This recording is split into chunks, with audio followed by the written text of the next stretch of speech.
Hello மக்களே, 2026 பாமகவுக்கு deposit கூட கிடையாது. செல்ல பெருந்தகை விமர்சனம். 2026 சட்டப்பேரவைத் தேர்தலில் பாமக டெபாசிட் கூட வாங்க முடியாத வகையில் மக்கள் தீர்ப்பளிப்பார்கள் என தமிழக காங்கிரஸ் தலைவர் செல்வ பெருந்தகை விமர்சித்துள்ளார். மயிலாடுதுறையில் நேற்று செய்தியாளர்களிடம் பேசிய செல்வ பெருந்தகை, காங்கிரஸ் தேர்தல் அறிக்கையில் சொல்லப்பட்ட சிலவற்றை காப்பியடித்து மத்திய பட்ஜெட்டில் சொல்லியுள்ளனர்.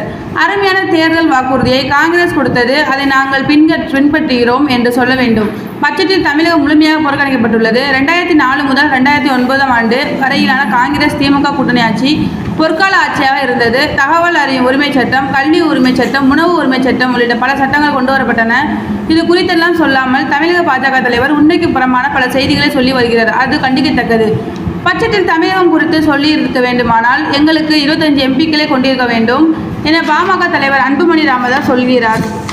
பிற்போக்குதிகள் அப்படித்தான் பேசுவார்கள். 25 எம்பிக்களை கொடுக்காவிட்டால் தமிழகம் புறக்கணிக்கப்படுமா? பொது வாழ்க்கையில் உள்ளவர் பேசும் பேச்சாது.